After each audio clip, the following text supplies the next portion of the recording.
This is Pod Populi. Podcast for the people. It's almost like we, with Gold Star, I'll use the term families, not spouse, parents. It should be your Gold Star family. Yeah. That this country, we kind of give it a little bit of attention and then it fades quickly because people feel bad about it. Instead of celebrating a Gold Star family and lifting them up and putting lights on it, it's kind of like, oh, it's kind of a sad, all right, let's move on. I'm like, no, man.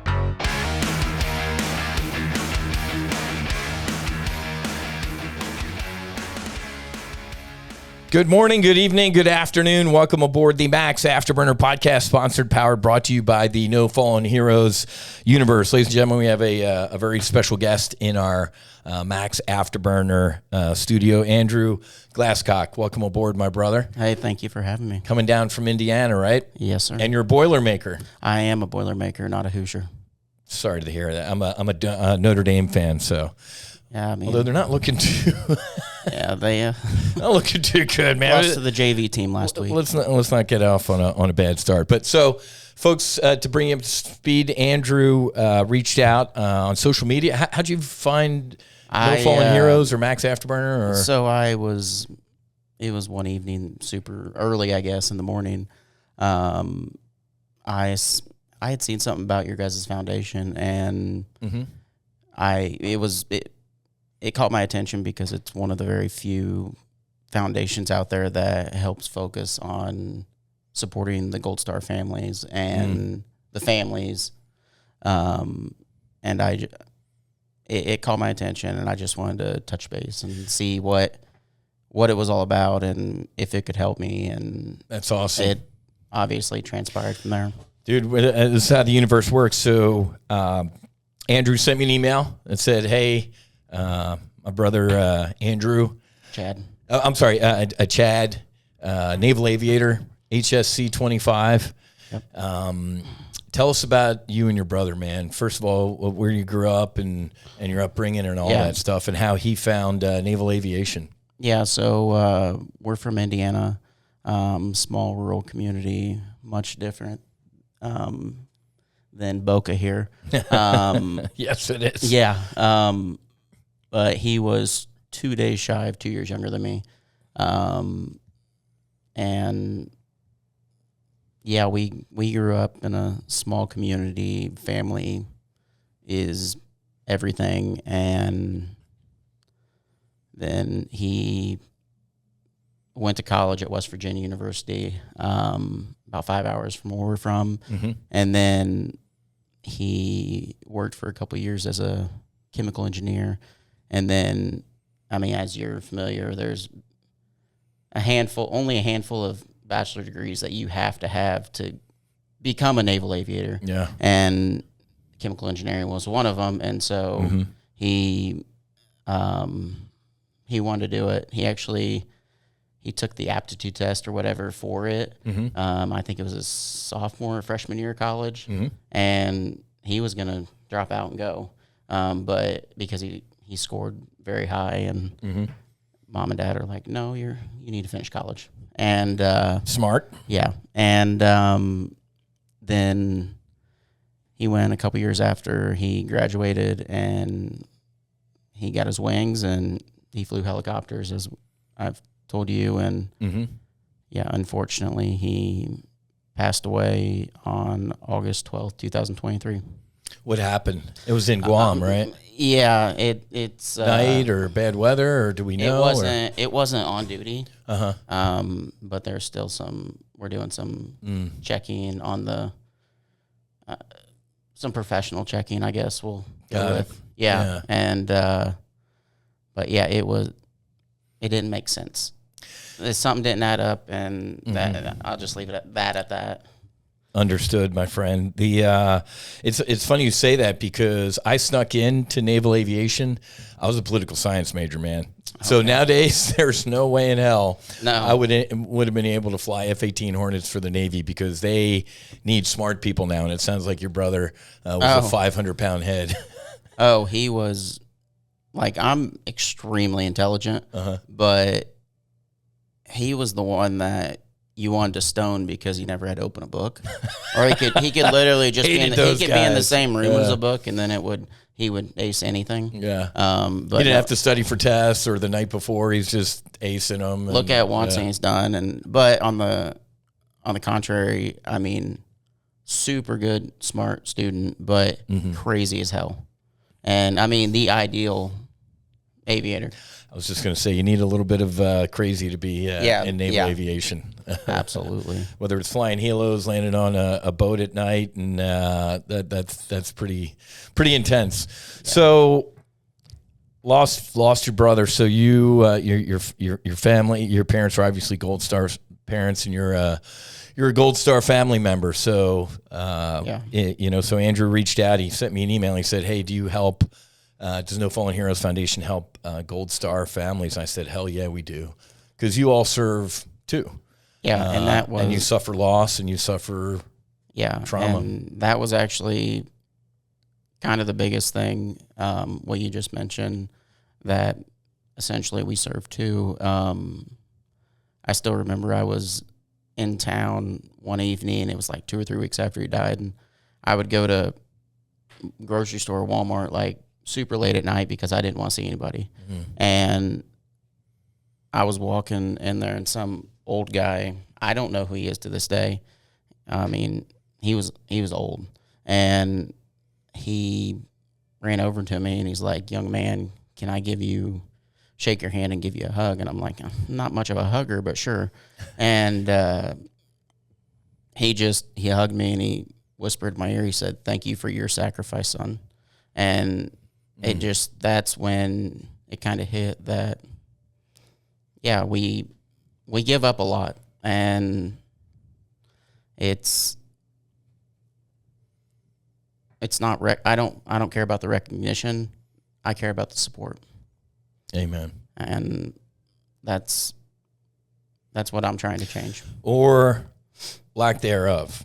Yeah. So you are, I think you're the first Gold Star family member on our Max Afterburner podcast. Talk us through, from phone call or notification to you sitting in the studio. What's the process like? What's the support, the lack thereof? Talk us through how your family, how the United States Navy went from notification to you sitting on this podcast. So I was actually in Florida when I got the phone call. I was in the bathroom getting ready. It was in the evening. I was going to go eat dinner or something with friends. And I was at my family's place up in New Smyrna. And I get a phone call, and the first thing, it was my mom. And it was on speakerphone, and the first thing she said was, "Are you sitting down?" And the only time I've ever heard her say that was when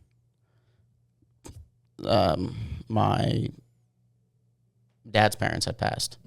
And I knew, I was like, "Oh shit, like this is what?" And she goes, "It's your brother." And I'm like, "Chad?" And she said, "Yeah." And I said, "Was he okay?" And she said, "No, honey, he's gone." And I'm like, "No, he's not.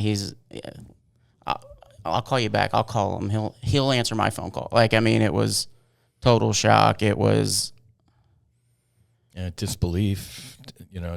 It was, and like, I mean, I was a wreck. Like, we'll get to that, but I was I'm like, there's no way. I mean, I was 32 at the time, 33 now, and he was 30.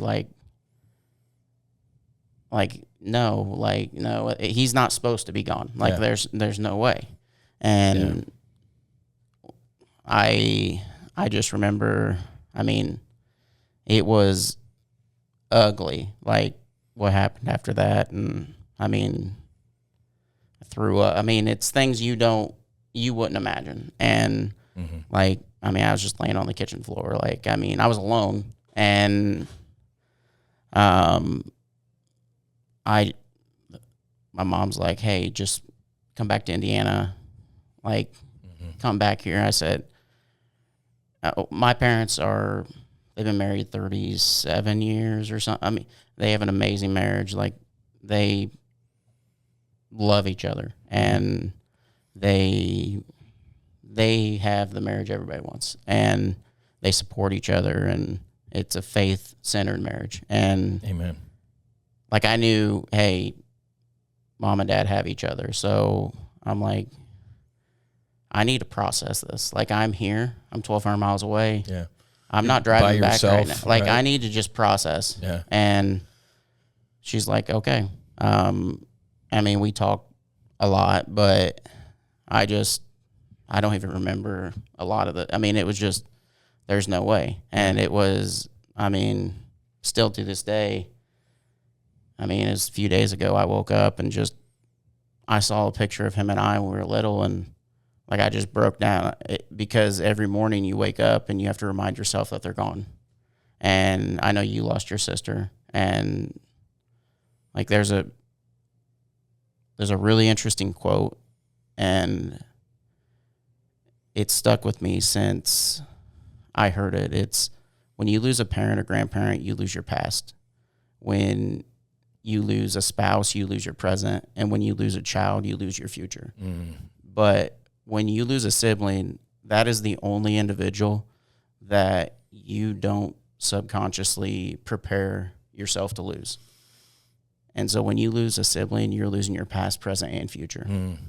And it's I mean, I'm sure you know, I never want to compare pain or grief, but I would have gave anybody up except him. Easily. Yeah.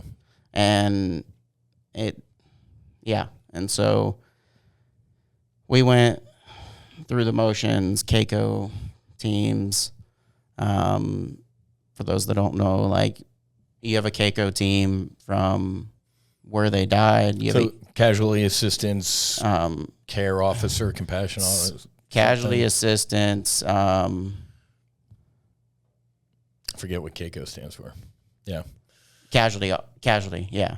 Casualty assistance. Casualty assistance. Something officer. Coordination officer, Yeah. or something like that. Yeah. But these are the people that knock on the door. These are the ones in white and dress call. whites you never want to see. Correct. And they show. I mean, you have there's the Keiko team where they died. You have a Keiko team, another Keiko team where they're going to be buried, and you have a Keiko team where the next of kin are. The family. Yeah, any of the family members. And so there's several different Keiko teams. And I remember, like, I was actually in Florida for an interview it was a college. Like, I was an anatomy and physiology professor. I taught nursing students, pre-nursing students, and I was actually down in Florida to interview for the second interview. And the job was locked in. And, I mean, they sought me out. And when I got the phone call, I just called. I was like, I can't leave my family. Like, I'm going back to Indiana. I'm sorry. Yeah. Like, and they respected that. It was a very, unlike most educational systems in today's society, this one was it was a more conservative organization, and they had nothing but respect for me. But yeah, the Keiko came, talked to my parents, and like started the process of, he's buried in Miramar, which is out in San Diego, just north of San Diego. And so scheduling like flights and travel and everything, and there's a lot that goes into it. I had gotten home, and like my dad was supposed to meet with the Keiko team, and he told me, he goes, hey, you can meet with us too. Like, and so I was there, made sure I was there for the appointment, and I have no filter, so I'm just going to be straight with you on it. I hadn't met the Keiko team. They didn't call me. They didn't do anything. And this is where the reason for my foundation kind of started. We're sitting at my parents' kitchen table, and it was a male and a female CACO officer, and they were talking about, they had the packets for like newly elected Gold Star families, and the female officer, she looks at me because she had just told my dad, like, here's the information, like, you're going to be receiving a Gold Star. Mm-hmm. And she looks at me and says, so you may not be receiving a Gold Star because we don't have record of Chad having a brother. Are you shitting me? I'm like, get the fuck out of here. And I'm dead serious. And I'm like, and this was after, oh my God, saying how, basically boasting the Navy up and saying how, they're the greatest force on water, which, I'm not saying they're not. I love my country. It's God, country, family, every day, all day. Yeah. But I'll call a spade a spade. And they were talking about, it's the greatest force on water, like trying to comfort us. And it's like 10 minutes after she told me that, and I'm like, yeah, but just not the most intelligent force on water, obviously, because you can't figure out somebody has a brother. Yeah. And you clearly don't take care of your people. Or and, know your people. Oh, I was fuming. And I'm still mad about that to this day. And did they ever correct that, or did you find out what the error was? It was a paperwork error? I have no idea. They just, you know how it is. They're not, when they're done with you, they're done with you. And it's, you can say all day that, hey, to the next one. Yeah, it's like you're a number, your family's a number. It's like good game, smack on the ass, next player. Yeah. And wow, it was just weird, and it was odd. And yeah, I just, like, at that point, I'm like, this is bullshit. This should not happen. And I understand mistakes happen. We're human. Like, everybody makes mistakes. But you would think when it comes to the casualty of a loved one or a service person in the United States Navy, we would strive to have the fewest number of mistakes in that. I'm just somebody that prepares before I go. Like, correct. It's not hard to take a look. And on top of that, they knew that I was going to be there because they were helping secure flight information and stuff to go out for the funeral and stuff. For you. Yeah. They already knew I existed. And, but yeah, we went out to the funeral, and it was. So there's no dedicated infrastructure in the CACO process for family members, mainly for parents or spouses, but not brothers or sisters or spouses and parents and children. And children, not siblings. Siblings, they're nothing. Wow. Like, I still, actually, that same day, they gave us a form to fill out that was for, so the Navy will send they'll give you a form if you want it's like a wooden memorial box. Like, it's in the shape of like a folded flag, but I don't put, nobody puts their folded flag in there. It just says United States Navy. Mm-hmm. It's little memorial deal, but they asked me, they're like, they asked my dad, they said, how many do you want? Just put the family members' names on it.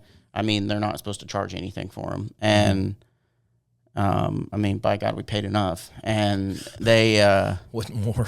But then they said, oh, Andrew, would you do you want one? And I said, absolutely. And so I wrote my name, everything down, and my dad's came in the mail, mine didn't. And then when somebody is elected to Gold Star family, you're assigned a representative through, like, ours is the Navy Gold Star program. Mm-hmm. And Army, everybody's different, but ours is it's a Navy Gold Star program. And that lady, she's very nice and super helpful, always reaching out. Mm-hmm. But like I reached out to her a couple times. I mean, this is like 6 months later, like after I'd filled the form out. Yeah. And I'm like, how come my dad got one, but I didn't? She goes, oh, it must have just been they must not had enough made or manufactured already. Like, we'll get it to you, no worries.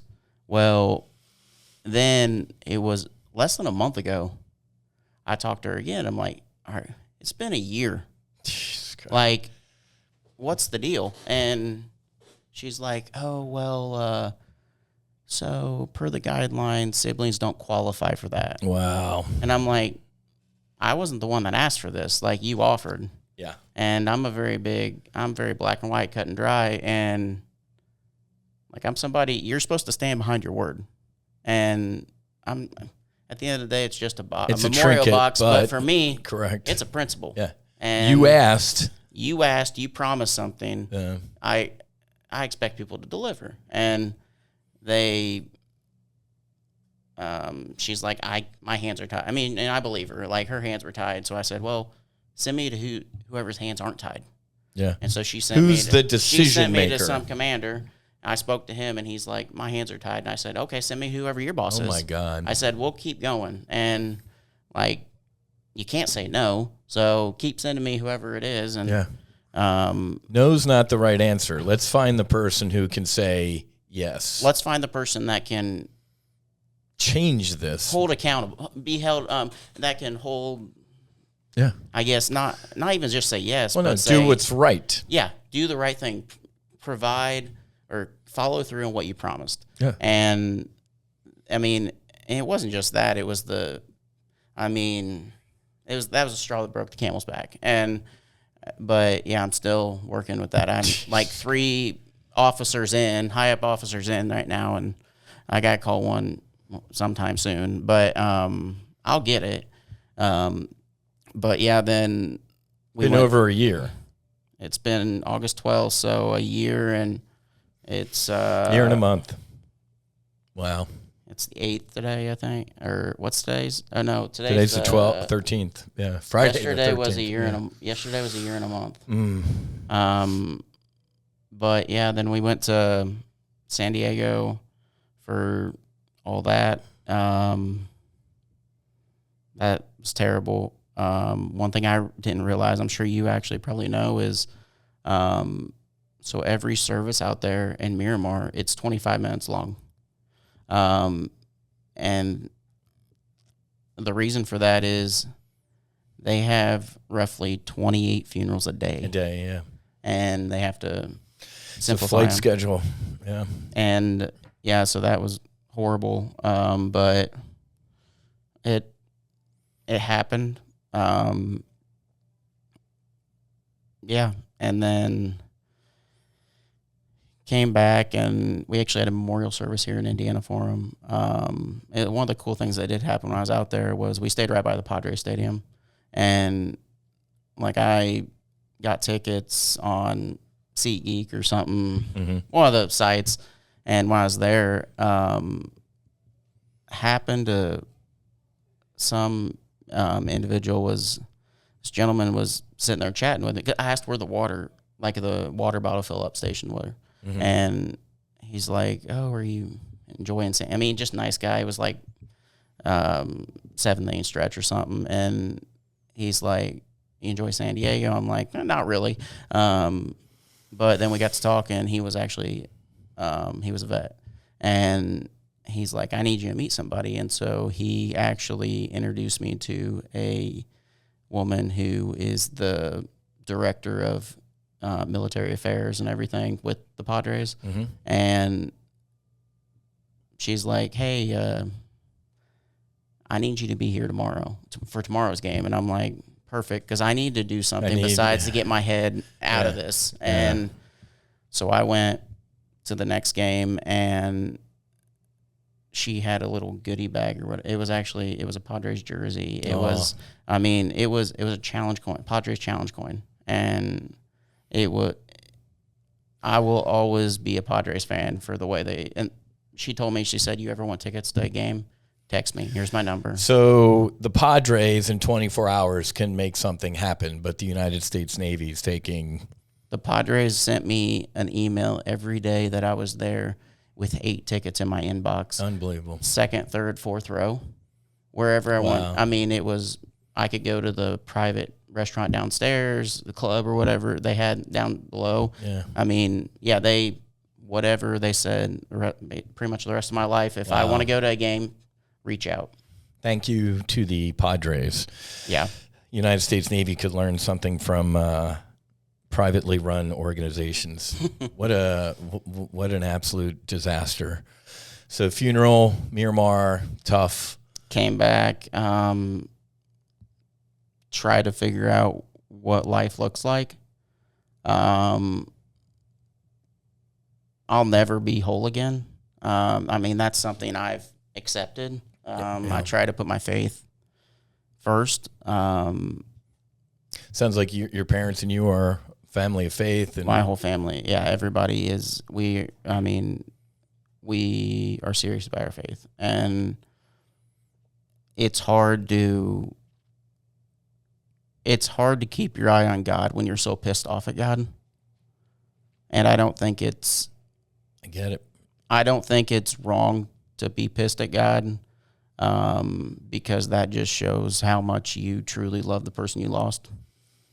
But yeah, it's a challenge every day. But yeah, then I decided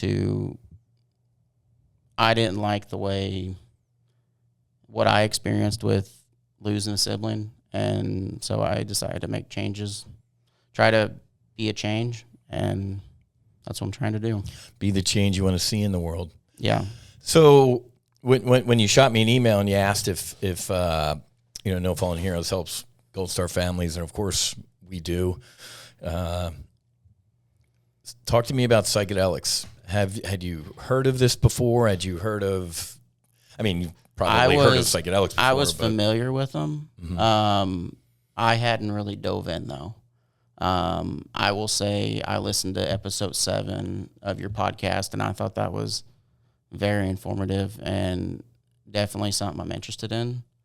I will do it. I'm going to do that. And I think the reason for me is I've tried everything else. And so, I mean, there's nothing I'm not scared to try, just because I want to have a good day. You've already experienced the worst of what life like that's what I told myself throw after at Chad died. It's like can't get any worse. Literally, there's nothing on this earth that can hurt me Yeah. more than I've already hurt. And so Yeah. it doesn't make you happy, but it makes you survive. So God bless you, my brother. God bless your family, man. Absolutely brutal to hear you still have your faith. Makes my heart smile. As you probably, I don't know if I talked about it on episode 7 or not of my podcast, but I'll just share it real quick because, I lost my sister Monica, hand grenade in the middle of our family, and carried that for decades. Still do. But on the medicine, and I treat every medicine experience, you and I can work together. The medicine calls to you, so it sounds like you might be listening. So you and I are going to talk, bro. Yeah. But, I had 5 intentions. I had 5 questions. I mean, it's mapped out, before you go do this. And I remember God, it was the most incredible experience of my life. And I remember feeling that I had gotten everything. Forgiveness. I got all my questions answered. I got, my intentions except one. And it was the last one I'd written in my journal. I'm like you. I'm a pen and paper. I got my journal. Mm-hmm. And I remember lying there, and I remember like thinking of my journal. I'm like, whoa, hold, before you go, God, like he's going somewhere. Yeah. He's not going anywhere. But I'm like, wait. There's one, there's a final question, I looked and I said, why Monica? Yeah. Why so young? Why Monica? And God looked at me and he said, I know. He said, I know. Trust me. And I can't explain it. I felt peace. And I did. Doesn't mean I don't have some ego that still sucks every once in a while and I still get a little angry, but I now have this feeling of peace that God absolutely looked at me and said, I got it, son. Trust me. Yeah. After doing all of this stuff and relieving me, I was left with a peace. But I got my shitty days, even decades later, man. Yeah. What she would have kids right now. I'd be, it just. That's the worst for me. I mean, one of the worst things is, like, I'll never be an uncle. Like, I will never have an uncle for my kids. And that's hard to think about. But your brother Chad's sitting here right now in his brief, man. He is here with you. Yeah. He's here with me. He's in these trees. He's in the wind. Yeah, I heard that part in the podcast. They're right here, man. Monica and Chad are sitting right here. Wow. So you've taken some of this trauma and this pain, and you're turning it into a good thing. So talk to us about Chad's and Operation. So with your flags and everything. Talk us about your new mission. Yeah, so when I went through this whole experience, we can call it nightmare, I guess you could say, I didn't like how I felt or how helpless I felt. Like, I didn't feel like I had anybody to turn. I mean, don't get me wrong, my family is amazing. I have grandparents. Sure. I mean, cousins, aunts, uncles, and you're constantly having people reach out to you when you lose somebody like that. And the thing is I appreciate all those people that reached out, but not one of those people were the one I wanted to talk to. And so I secluded myself. I mean, I still do to this day. Like, I don't want to ever be a burden to somebody else. So I just, I'll deal with it myself. Sure. But I decided that I don't want any other Gold Star siblings to feel this way. And so I decided to start a foundation called Operation Flags from Chad. And the purpose of the foundation, or the goal or the mission, I guess you could say, is, and this is a vision that's starting to become a reality, but it's a lot of steps in the process.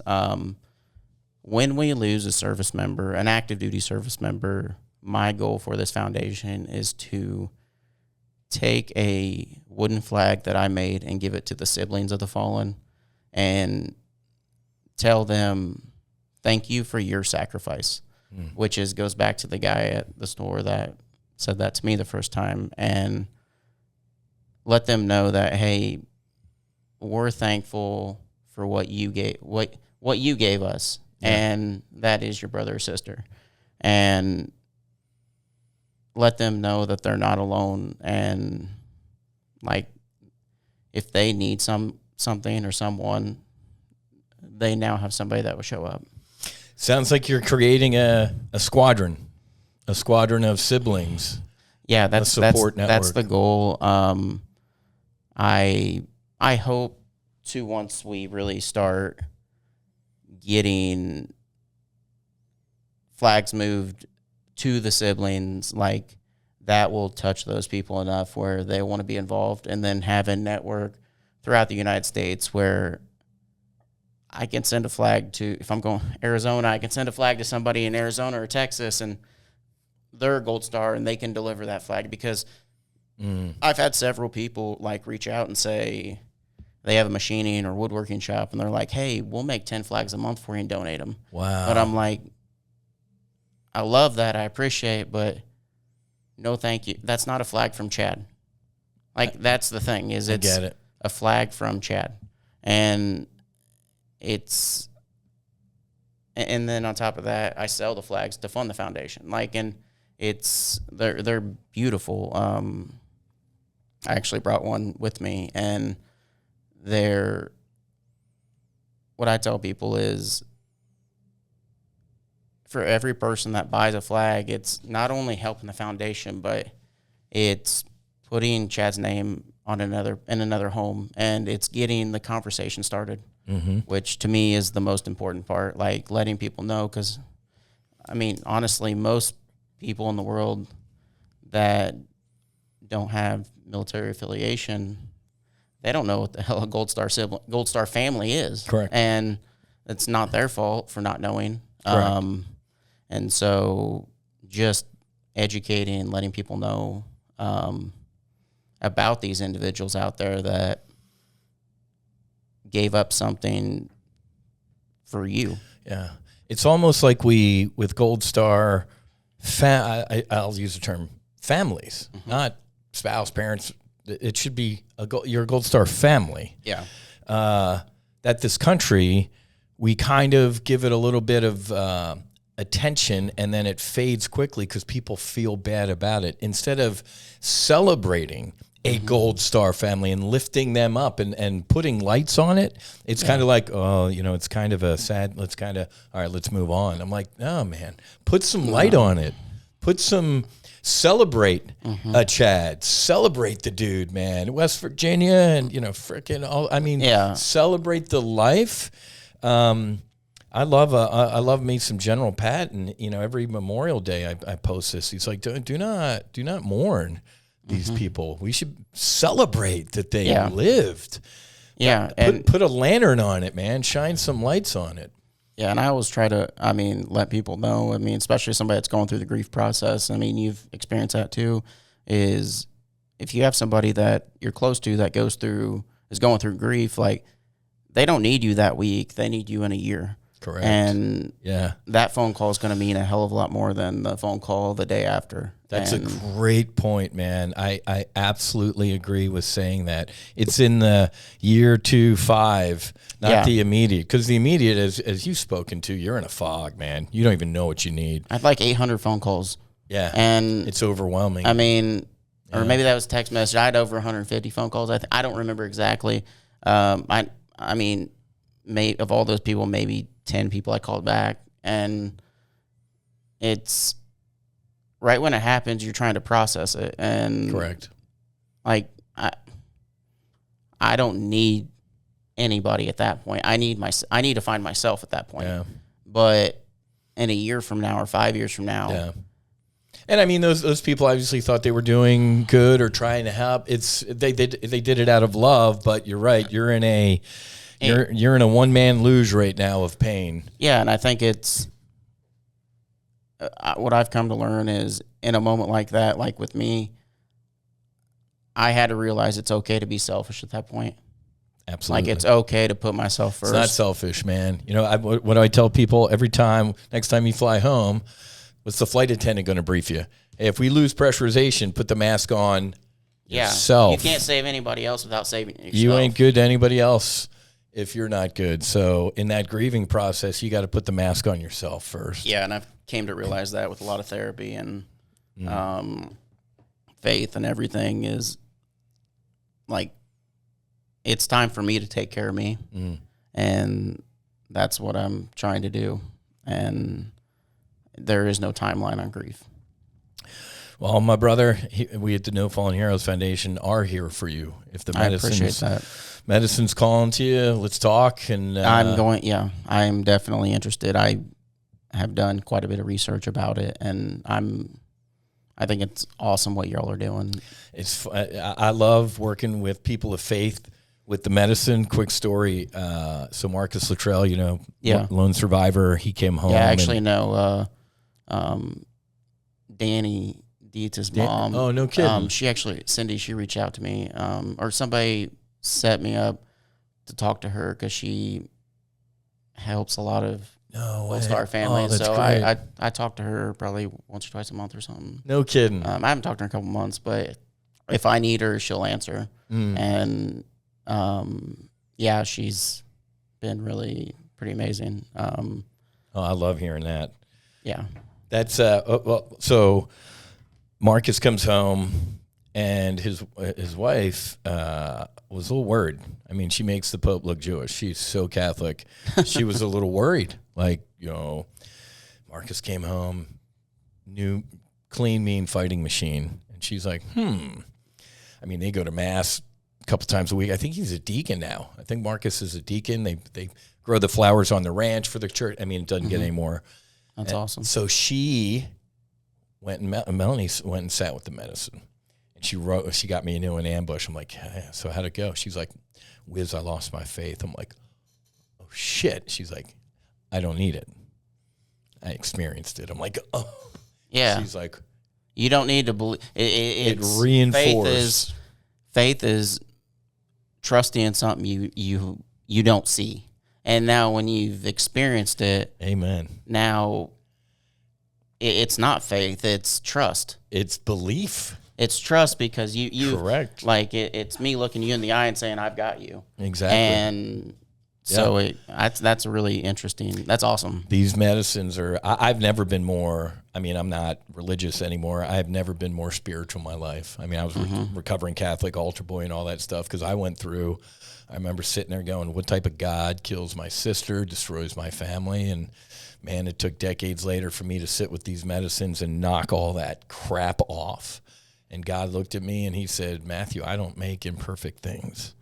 Yeah. This sucks. This shell, let me knock with this chisel. Let me knock some of that off and show you who you truly are. Yeah, I think for me the biggest, I didn't mention this before, was the survivor's guilt. Like, why not me? Yeah. Like, I will gladly take his place. Yeah. Like, take me now and I'll let him go. Like, no questions asked. And but that guilt would really, that would be amazing. Let's do it, my brother. Yeah. This is how the universe works, folks. I mean, he saw us, sent me an email. I responded. I saw your email. I responded right away. Yeah, I was it was, and to be completely honest with you, I was having it was one of the circle and drain nights, and it was like the why night, and like why am I dealing with this? Like, yeah, I mean, and with my faith being important to me, like the one belief that I'm very strong about is like I have to keep going. I can't punch my own ticket. And like my timeline is on his timeline. And so amen. For me, with that being said though, like still when you're missing somebody so much that you pray that you don't wake up the next morning, like that's a different kind of pain. And like I want to get to the point where I just want to have a good day. Well, Chad is he's flying formation with you, my brother. You have a mission. Yeah. Your brother would be doing the same thing if the roles were reversed. And we have a saying, and your brother would say this, you're putting the ladder down. You're putting the ladder down to help other Gold Star folks who are struggling. You're blazing a path. You went through this, and you saw some things you didn't like. I tell people to make this world a better place, be the change you want to see. That's actually exactly what I said about the foundation. You're doing it. They said, why did you start Operation Flags from Chad? And I said, because truthfully, they say, if you want to see change, be the change. And amen. I just decided to start it, and I don't know how long it's going to take to do it. I hope there's no expiration date for sure, but my goal is eventually, I think we lost 2022 or 23, we lost just over 800 active duty service members, and my goal is to make sure that we have 800 flags made and delivered and handed to those families. And it's not one for every sibling. And the goal is, because the one thing I learned about is loss or death, it's emotional, and it can cause malice or arguments or things like that. And so one flag for a group of siblings, and maybe, just maybe, that flag will be the binding force that keeps that family together. I agree. And so, like, we have a few of them in the works, and one of them is one of the 13 was reached out. One of their cousins reached out from Abbey Gate. Yep. Yeah. Located very close to me. We're getting the logistics on that done. But awesome. Yeah, I just want to. And if anybody out there in the Whiz podcast universe if you hear of somebody that we lose, please reach out and let me know. Give us what's the socials, the websites, so your contact I information. Have the website is www.operationflagsfromchad.com. I pretty much only use TikTok and Instagram. I'm not near as active on Instagram with the foundation. On TikTok, I've just had a lot of pickup on that. In a year, I've had the app, and so it's Flags from Chad. Okay, on TikTok. Yep, and then Instagram's also Flags from Chad. And then email is flags. I think it's flagsfromchad@gmail.com. Awesome. I believe. So all the socials and your email, everything, and then that. Okay. and then I did the Venmo, all that crap. It's all flags. Everything's Flags from Chad. I try to keep it universal on that. Awesome. But if anybody's ever wanting a flag, just reach out. I can make anything, and I actually brought one to show you today. If you want me to grab it. Yeah, grab it right now. So, folks, as he's grabbing that, so we can show it on everything. Ladies and gentlemen, if you're a Gold Star family, we absolutely help you here at the No Fallen Heroes Foundation. Go to nofallenheroes.com. Go all the way to the top right underneath Contact Us, and you click on Grant Request. You all serve too, so you deserve to heal.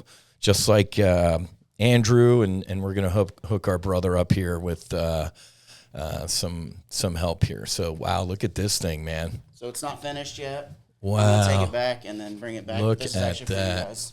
This is for me? This is for you and your Oh, wife. my God, man. Oh, holy shit, look at that. It says No Fallen Heroes Foundation on here. That is your logo. I took Wow. Oh my God, man. So we're gonna get some pictures after we do the podcast here. Look at that. No Fallen Heroes Foundation. My God, man, I am blown away. And I got a few other things to finish on it. Wow. I was up doing epoxy all night last night, and I still have to finish that and seal that a little bit. Oh, I love your logo too. That's fantastic. Yeah, I've actually got a gold plate right there to put on. Oh, a brass plate. Yeah. Yeah, every flag. Look at this. Yeah. Folks, make sure if you're listening to us just on the podcast, make sure you look at the Instagram and the video. I'll get pictures of this up. This just absolutely blows me away. I am humbled. Well, I got to give you a gift too. No, I don't need. It wasn't for that. You get it. Your studio podcast. We got to shake hands. You got to. Here's our coin. Yeah. So, brother, thank you for being that's our psychedelic fighter pilot, man. I actually saw that. I was looking at your website, and I was gonna order one of those sweatshirts or the light hoodies or whatever. Oh yeah. And I was like, I just love the coin or the psychedelic awesome. fighter pilot. So I actually have I'm actually making a flag, a coin holder flag, and everybody that's been a part of our journey of making this foundation, which now you and your family, we're gonna display the coins on it. Oh, that'll be cool. That'll look great. Yeah, and so that's a great idea. I mean, anybody that is part of the journey, anybody that's helped us. So one person, my brother's commander, he has been there for us. He actually flew 34 hours to come to the memorial service we put on in Indiana. Wow. Well, he was in Guam? I believe so, yeah. Wow. Then he came 34 hours and flew back. God bless. Yeah, it was pretty incredible. And he still checks in once a week, twice a month, something. I mean, texts me, calls me. It's good, man. The real ones are there. The real ones. That's God in the universe. Andrew, I am honored to meet you. I'm honored to meet Chad. It's a pleasure. Through all of this, he's sitting here in this podcast right now. He's living through you. God bless you, my brother. God bless your parents. The No Fallen Heroes Foundation is here to support Operation Flags from Chad, however I can, and we're also here to help you, my brother. Yeah, I want to just make sure, hey, you guys are doing an amazing thing, and there's a handful of foundations out there that are doing things for the right reasons. And I want to make sure that whenever I connect with those individuals that I help lift them up and they lift us up, because amen. I mean, it's a fight, it's a grind, and yep, you have to separate yourself from the people that aren't doing it for the right reasons. Stay focused on the mission, man, and you're never out of the fight. Yep, eyes forward, head up. You got it. Chin strap in, chin strap fast and mouth guard in. So, ladies and gentlemen, that is Andrew Glasscock, Operation Flags from Chad. Go check it out on Instagram, on TikTok, operationflagsfromchad.com. Hopefully, you're going to be hearing more about my brother Andrew here in the near future, as we can get him on a retreat, and let's see if we can knock some rust off and help you out, my brother. Yeah, I'd appreciate that. Looking forward to it. Ladies and gentlemen, Operation Flags from Chad. Have a great rest of your day. Happy hunting. Make sure you're hedged. Fights on. Namaste and basi basi. Whiz and Andrew and Chad out.